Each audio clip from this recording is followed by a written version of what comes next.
tout de suite sur ProChannel. Le journal.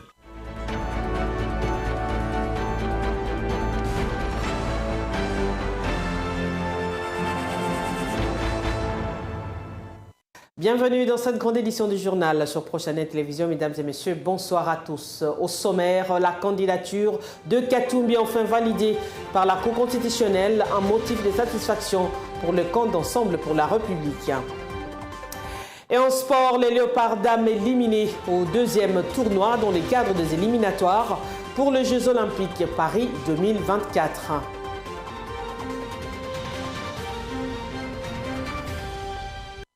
Merci de nous suivre de partout à travers la ville de Kinshasa. Bienvenue à ce journal. Le Premier ministre annonce le lancement de travaux de rénovation du chemin de fer Bumba-Buta-Keti dans les Bazoueli. Images et commentaires, regardez. Dans sa mission d'itinérance, Jean-Michel Samalou Kondé-Kiengue a visité la gare centrale de Bouta, un ancien chemin de fer vieux de près d'un siècle. Vu la problématique, le chef du gouvernement congolais a présidé des réunions avec le sénateur, députés nationaux et provinciaux de cette entité. Au sortir de ces différents échanges, la déclaration faite est résumée comme suit. Nous venons juste de terminer le Conseil provincial de sécurité élargi avec les autres membres. Nous avions pu, à l'issue de cette réunion, nous avons pu présenter l'état des lieux de la province qui se présente environ sur 5 points principaux. Le premier, c'était la sécurité intérieure. La province est relativement calme. Nous avons abordé la situation de la sécurité au niveau des frontières où il y a quand même quelques points saillants. Nous avons l'occupation illégale, irrégulière de notre province, environ 3 territoires occupés par les Mbororo, le peuple nomade, avec leurs cheptels. Ils détruisent l'écosystème, ils véhiculent des maladies et il y a un sérieux problème de cohabitation qui est conflictuel avec la population. Nous avons aussi abordé le sujet des incursions des groupes armés rebelles venant de la République centrafricaine, parce que plus il faut noter que la province de Bazouele a 800 km de frontières avec la République centrafricaine. Nous avons aussi abordé la situation de la démobilisation et bien entendu le cas des réfugiés. En 2003, nous comptions environ 32 000 réfugiés, mais durant les dernières guerres qui se sont déroulées en République centrafricaine et la dernière qui date d'un mois, il y a environ 68 000 réfugiés maintenant dans le territoire de Bondo. Et ce qui pose un problème parce que ceux-ci ne sont pas pris en charge par les organismes internationaux et nous déjà nous avons de sérieux problèmes.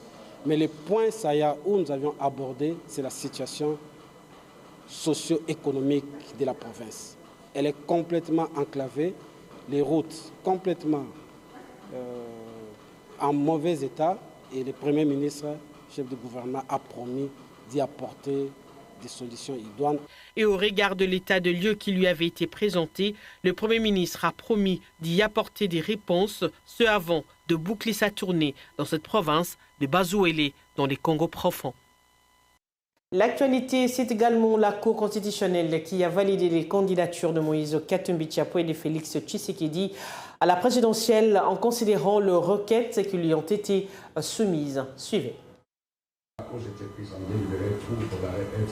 Siégeant lundi 30 octobre 2023 en matière de contentieux et des candidatures à l'élection présidentielle, la Cour constitutionnelle contre toute attente a rendu l'arrêt. De candidats contestés notamment Félix Tshisekedi, accusé de fausse identité par Seth Kikouni, et Moïse Katumbi, reproché des nationalités douteuses par Noël Tiani. La haute juridiction traite ces requêtes de recevables, mais non fondées. La loi numéro 06/006 du 9 mars 2006 portant organisation des élections présidentielles, législatives, provinciales, urbaines, municipales et locales, tel que modifié et complété à ce jour. Vu les règlements intérieurs de la Cour constitutionnelle, spécialement en son article 86. La Cour constitutionnelle, siégeant en matière de contentieux de candidature à l'élection présidentielle, après avis du procureur général, se déclare compétente. Dit la présente requête recevable mais non fondée.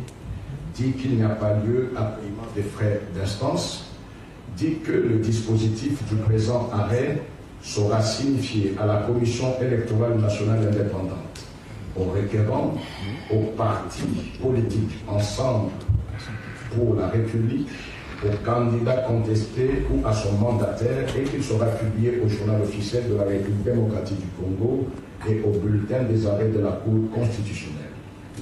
Cependant, la plus haute juridiction du pays a validé les candidatures à la présidentielle de Joël Bill et Enoch Ngita. Cela étant, la liste de candidats à la course pour la magistrature suprême varie de 24 à 26 candidats validés en attendant la liste définitive de la CENI Provi avant le 18 novembre prochain. Parlons justement de la candidature de Katumbi Tchapwe. Bien, Hervé Diakessi, porte-parole d'Ensemble pour la République, en termes clairs, évoque ce qui suit. On l'écoute. Au prononcé de l'audience de ces jours, la Cour constitutionnelle a statué à nouveau sur le dossier de M. Tshisekedi, qui, malgré sa rétractation à l'audience du vendredi, est quand même revenu soutenir ses moyens par une note de plaidoirie. Ce qui fait que la Cour a été obligée de statuer et de déclarer de manière maintenant claire et nette l'irrécevabilité de son affaire. S'agissant de l'affaire Noël Tchiani, la Cour constitutionnelle de la République démocratique du Congo, statuant en matière de contentieux des candidatures, a déclaré urbi et orbi que la requête de M. Noël Tchiani, bien que recevable dans la forme, n'est pas fondée. Autrement dit, toutes ces prétentions liées à la détention d'une nationalité autre que congolaise par M. Moïse Katumbi Tchapwe sont totalement non fondées et judiciairement établies à ce jour qu'il ne peut y avoir aucune contestation possible sur la nationalité congolaise de Moïse Katumbi Tchapwe. Cependant, nous tenons à dire deux choses. Tout d'abord, vous savez qu'aujourd'hui, c'est l'aboutissement d'un très long chemin de lutte face à l'injustice, face au mensonge, face à la manipulation et face à la désinformation. La seule chose à vous dire, Moïse Katumbi Tchapwe a exercé ses droits et aujourd'hui, au plus haut niveau des juridictions congolaises, sa question de nationalité est close et tout débat en la matière n'a qu'une seule place. La Cour constitutionnelle a trouvé cette place dans les poubelles de l'histoire. À ce jour, notre seule préoccupation, c'est de préparer pour janvier 2024 la remise-reprise à la présidence de la République entre Moïse Katumbi Tchapwe et le futur ex-président de la République, Félix Tshisekedi Tshilombo. Et puis lors du 117e Conseil de ministres, le rapport sur l'état de l'administration du territoire national a été évoqué. On écoute le porte-parole du gouvernement, Patrick Mouyaya, en ce terme. Le vice-premier ministre, ministre de l'Intérieur, a présenté au Conseil le rapport sur l'état de l'administration du territoire national. L'état d'esprit de la population est demeuré généralement calme sur l'ensemble du territoire national au cours de la semaine qui s'achève et il a été marqué notamment par la consternation de l'opinion concernant les bilans de massacres perpétrés par les terroristes du M23 RDF dans les territoires de Rutshuru, la satisfaction de l'opinion suite à la rentrée judiciaire de la Cour constitutionnelle dont les discours étaient centrés sur les thèmes du contentieux électoral, rencontrant ainsi les attentes de l'opinion en rapport avec le processus électoral et les échéances à venir, l'intérêt qu'accorde la population au déroulement des affrontements entre les résistants patriotes Ouazalendo et les terroristes du M23 RDF.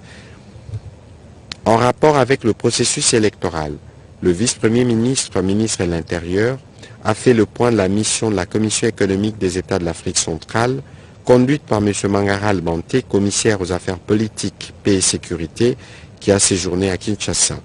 Au terme des échanges, le chef de la délégation a déclaré être rassuré et satisfait de l'avancement du processus électoral tout en confirmant l'accompagnement de la CEAC qui compte déployer ses observateurs au mois de décembre prochain. Et puis le porte-parole du gouvernement est revenu notamment sur la problématique de recyclage des déchets de matières plastiques. De l'évaluation de la filière industrielle de recyclage de matières plastiques dans la ville de Kinshasa. Si les déchets deviennent de matières premières rémunératrices, le président de la République a fait le constat que cette opportunité de déploiement d'une filière industrielle de recyclage de déchets de produits plastiques, source de création d'emplois rémunérés tant qualifiés que non qualifiés dans la capitale, n'a pas encore démarré de manière optimale, malgré la présence de quelques acteurs privés y opérant. Conséquence de cette situation, toutes les communes de la capitale subissent les spectacles dégradants et inadmissibles des déchets qui jonchent les rues, les caniveaux et les cours d'eau. En outre, la propension à générer un tonnage quotidien des déchets ménagers et industriels sera croissante du fait du développement socio-économique qu'enregistreront nos grandes agglomérations nationales en général et particulièrement la ville de Kinshasa. Et puis les ministres provinciaux, quant à eux, étaient en conseil devant le gouverneur Jacques Kiaboula. Au menu, l'analyse et l'adoption de l'avant-projet portant budget de la province exercice 2024. Regardez. De son Excellence, Monsieur le gouverneur de province, dans sa communication, le chef de l'exécutif provincial est revenu sur la tenue imminente des élections générales sur l'ensemble du territoire national. Selon lui, toutes les conditions sont réunies pour que les élections se tiennent au mois de décembre 2023. Pour clore sa communication et sur un autre chapitre, le gouverneur de province a souhaité que le gouvernement provincial puisse tout mettre en œuvre pour que le projet d'édit budgétaire 2024 puisse être adopté au niveau de l'Assemblée provinciale avant le 15 novembre 2023, étant donné que la campagne électorale débute le 19 novembre 2023. 2. Analyse et adoption de l'avant-projet d'édit portant budget de la province exercice 2024. Ayant reçu la parole et faisant l'intérim du ministre provincial du budget, le ministre des Finances a fait à l'intention du Conseil des ministres l'économie du projet d'édit budgétaire exercice 2024.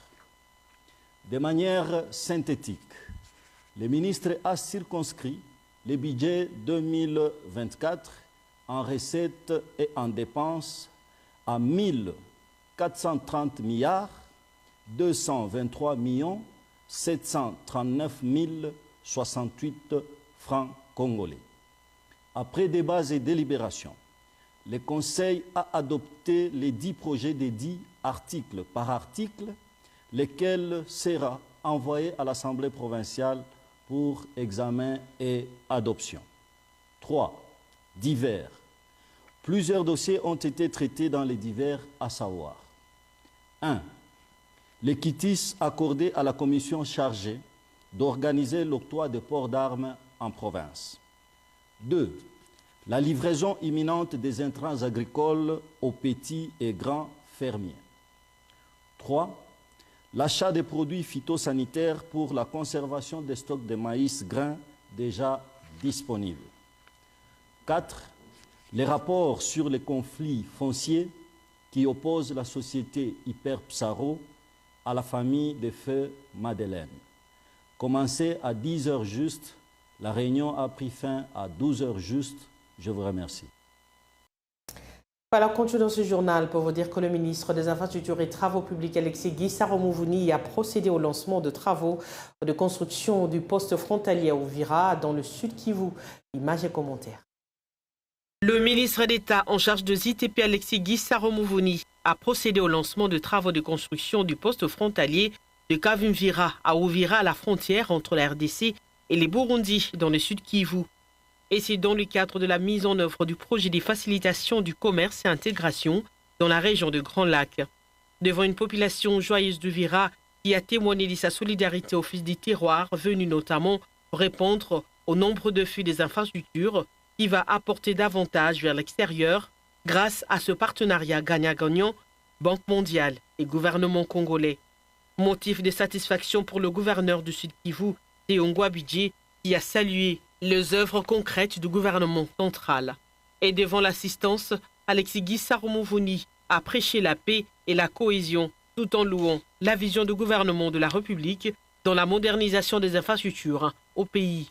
Je peux affirmer ici que pour une fois, nous avons à la tête de notre pays un homme qui pense à son peuple, un homme qui est résolument tourné vers le développement de nos pays.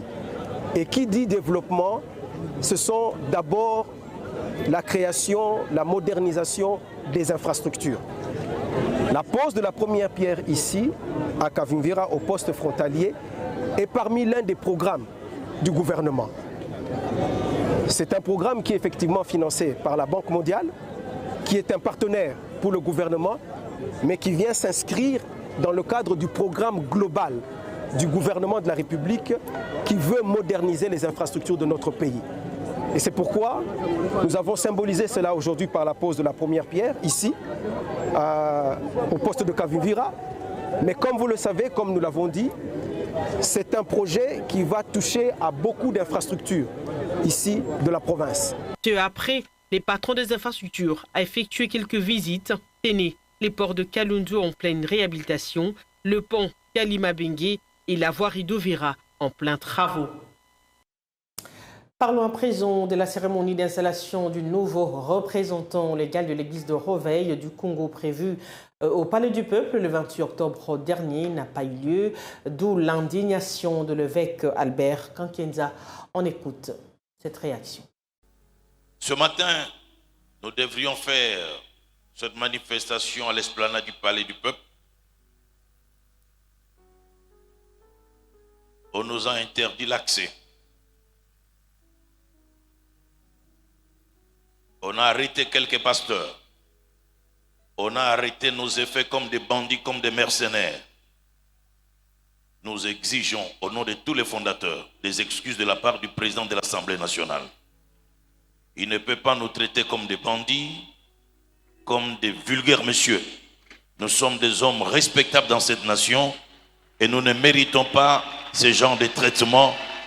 Et nous demandons au président de l'Assemblée nationale de présenter des excuses à tous les pères de l'église de Réveil et à toutes nos églises. Parce qu'il ne peut pas faire ça à un prêtre catholique, ni à un pasteur protestant. Nous exigeons des excuses de sa part. Parce qu'il a fait sciemment et il a dit qu'il n'allait pas ouvrir l'enclos de l'esplanade. Nous avons droit au respect et à la considération. Je ne pense pas qu'il puisse faire ça à un prêtre catholique, à un pasteur protestant.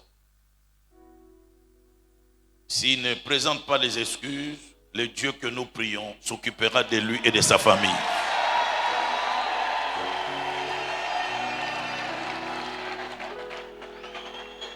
Dieu le prendra en charge. J'engage Dieu. Et c'est Dieu le prendra en charge de sa famille. Pharaon a rencontré le Dieu de Moïse. Hérode a rencontré le Dieu de Jésus. Et je pense que lui aussi, s'il ne présente pas des excuses, il rencontrera les dieux des églises de Réveil. Voilà, quittons à présent l'église de Reveil pour venir à l'ONG Éducation Socle du Développement qui œuvre en faveur de l'éducation des enfants démunis à Mongafula, au quartier Séridis, où est érigé ces centres d'aide. Images et commentaires. Nous sommes ici dans la commune de Mongafula, à Kinshasa, précisément au quartier Séridis, où est érigé l'ONG dénommé Éducation Socle du Développement. En effet, c'est un centre de remise à niveau du cycle primaire qui vient en aide aux enfants en vue de relever leur niveau d'éducation. Jour après jour, les éducateurs de cette ONG sont confrontés à instaurer un climat de confiance pour amener les enfants à envisager leur avenir à travers les études. Sur le lieu, lors d'une réunion des parents organisée pour donner certaines directives liées à l'éducation des enfants, certains partenaires à l'ONG ont également pris part à cette réunion. Il s'agit notamment de membres du parti politique Orange qui œuvrent à favoriser l'accès à l'éducation de ces enfants issus des familles en situation difficile. Interrogé quant au fonctionnement de l'ONG, Martine Ngalula, secrétaire générale, nous éclaire en ce terme. Ces centres s'occupent de tous les enfants qui sont au cycle primaire, à partir de la 4e primaire jusqu'au 6e primaire. Donc, grâce à ces centres, on aide les enfants à pouvoir élever les niveaux en leur donnant des cours de mathématiques, français, culture générale, informatique ou autres. Donc, le constat qu'on a fait, c'est qu'on a vu que les enfants ont un niveau assez bas. Ils ne sont pas capables de lire, ils ne sont pas capables de faire certaines choses qu'ils seraient normalement capables de faire. C'est pourquoi ces centres est là pour pouvoir aider cette catégorie d'enfants. On a choisi ces milieux parce qu'on estime que ce sont des milieux souvent oubliés. Alors, en venant dans des milieux pareils, ça sera aussi une façon de permettre à ces milieux de se développer. Voilà pourquoi même la dénomination du centre éducation socle du développement. On travaille avec le fonds propre, la contribution de membres. Donc, ce qui n'est pas vraiment suffisant. Donc, je profite de cette occasion pour faire appel aux partenaires, à tous ceux-là qui voudront bien nous soutenir dans cette œuvre humanitaire. Donc, ils peuvent venir parce qu'on est ouvert, on les attend vraiment à bras ouverts. Nous en avons vraiment besoin. Freddy Yave, enseignant à ces centres, évoque ici quelques matières dispensées aux élèves. Bon, en ce qui concerne les matières à dispenser, nous mettons un accent particulier d'abord sur le français. Donc, il fallait quand même essayer de relever le niveau des enfants parce qu'au sein de ce centre, nous encadrons des enfants qui sont déjà scolarisés. C'est un milieu un peu défavorisé. Les enfants d'ici ne peuvent pas se comparer avec ceux qui sont à Gombe, à Lingwala ou ailleurs. Donc, le souci d'essayer de relever leur niveau, qu'ils puissent atteindre le même diapason que ceux des autres communes. C'est ce qui fait que nous mettons un accent particulier sur les français, mais aussi les mathématiques. Il y a aussi les cours d'éducation de la citoyenneté, sans pour autant oublier aussi l'anglais. C'est aussi de leur donner quelques cours informatiques pour relever leur. Et à leur tour, ses parents remercient l'ONG Éducation Socle Développement pour l'encadrement de leurs enfants.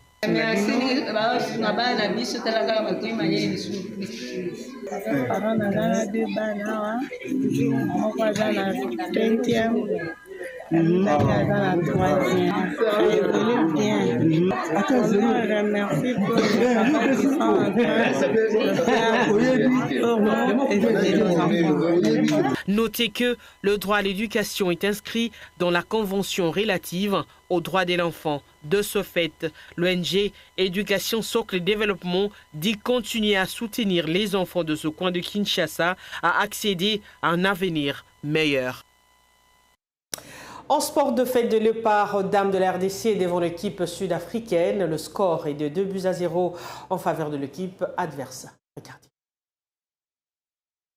Les Léopards Dames de la République démocratique du Congo ne participeront pas aux prochains Jeux olympiques prévus à Paris pour 2024. Elles ont été battues le lundi dernier au Stadium d'Orlando à Johannesburg par le Banyana Banyana d'Afrique du Sud en match retour du deuxième tour éliminatoire de ces Jeux olympiques sur le score de 0-2. En effet, la joueuse Tombi Kagatlanka, à la 68e et 88e minute, a inscrit les 2 buts de Sud-Africaine, écartant la sélection congolaise de la course pour la qualification au match aller.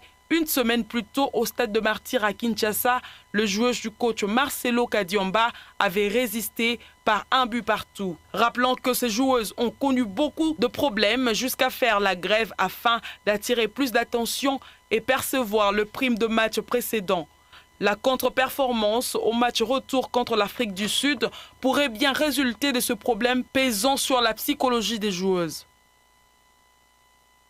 Et puis vous le savez, les footballeurs mondiaux Lionel Messi a remporté de nouveau un ballon d'or, ce pour la 8e fois consécutive. C'était hier. Retour en images avec David Makumbu. The 2023 Ballon d'Or France footballer is Lionel Messi. Si les records sont faits pour être battus, Lionel Messi semble avoir décidé de mettre le sien hors d'atteinte.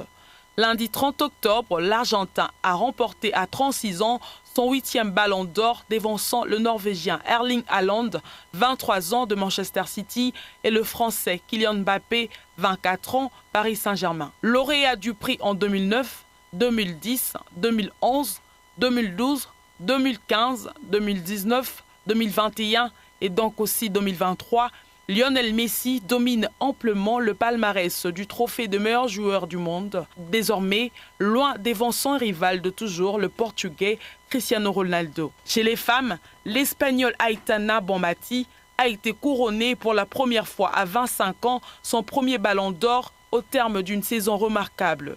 Par ailleurs, les ballons d'or masculins et féminins n'étaient pas le seul prix décerné au Théâtre du Châtelet. Emiliano Martinez, 31 ans, a remporté le trophée Yachine, récompensant le meilleur gardien de la saison. Le club du FC Barcelone, avec 5 représentants en lice pour le Ballon d'Or, a aussi pris la lumière à Paris en obtenant le titre de meilleure équipe féminine de l'année.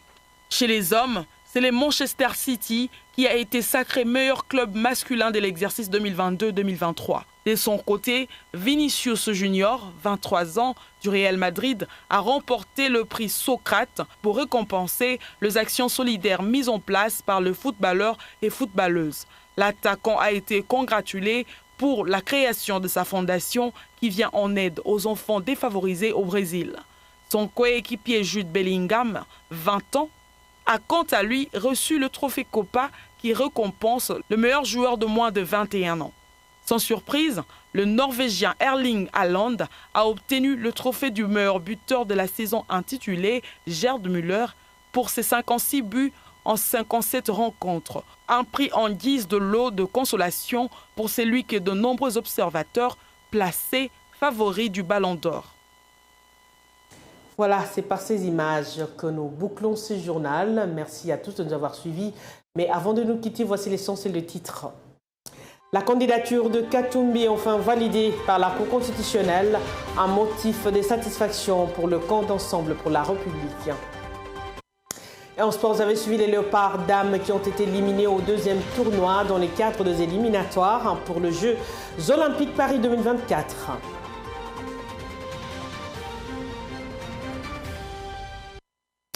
Merci à Marie-Grâce Ndombele, Benz Bokoté et Stéphane Ngandou qui ont réalisé ce journal. Prochain rendez-vous est pris pour demain, même heure, même chaîne. À très bientôt et au revoir.